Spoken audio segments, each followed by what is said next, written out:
সকলোকে নমস্কাৰ জনাইছোঁ। আজি আমি আমাৰ কেন্দ্ৰত ECCE দিৱস পালন কৰিলোঁ।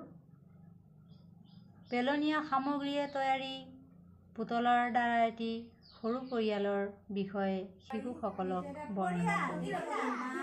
দেউতা, দাদা, ভণ্টি দেখিলা? ইমান ধুনীয়া। এইটো নাও দেখিলা? সাধাৰণতে ECCE ডে পতাৰ উদ্দেশ্য হৈছে আমি শিশুসকলক প্ৰত্যেক দিনা শিকাই থকা বিষয়বোৰ তেওঁলোকে আয়ত্ত কৰিব পাৰিছে নাই বা তেওঁলোকৰ সৰ্বাংগীন বিকাশ সাধন হৈছে নে নাই সেইখিনি তেওঁলোকৰ পৰা বুজ ল'বৰ বাবে এই অনুষ্ঠানটি আয়োজন কৰা হয়। চাওকচোন আমাৰ শিশুসকলে এটি পৰিয়ালৰ পৰিচয় কেনেদৰে দিছে।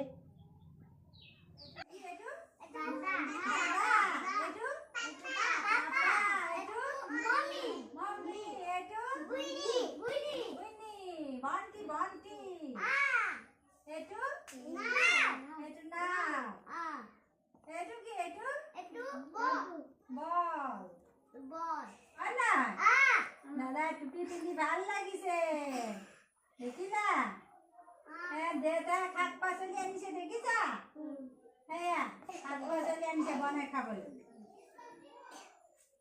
পটল কাটি আনি কলম থোৱা বনাইছো দেখিছা? কিমান দেখিলা?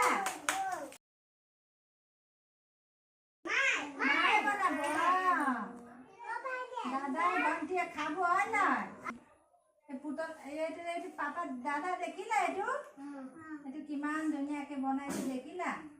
এনেকে কৰি বটল কাটি আমি ধুনীয়া ভণ্টি দেখিলা? কিমান ধুনীয়া ভণ্টি দেখিছা? এয়া ধুনীয়া লাগিছে ন?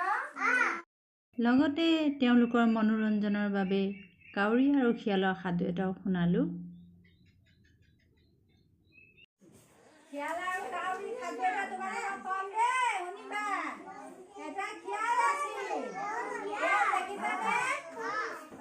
শিয়ালে কেনেকে মাতে?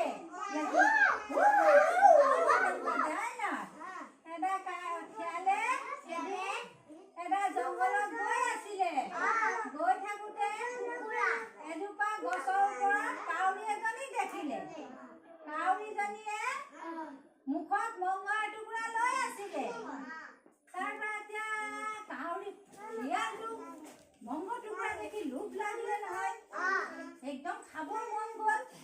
তাৰপাছত শিয়ালে মিঠা মাতেৰে কাউৰীক ক'লে, কাউৰী ভনী তোমাৰ মাতটো ইমান ধুনীয়া, মোক গান এটা গাই শুনাই দিয়াচোন।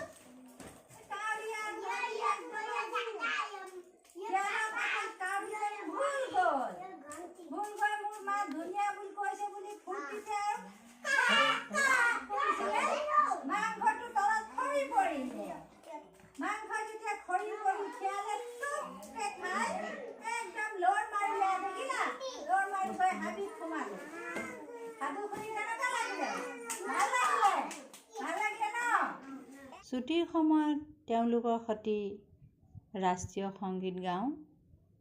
শেষত শিশুসকলে কেনেদৰে আমাৰ পৰা ছুটি লৈ যায় চাওকচোন।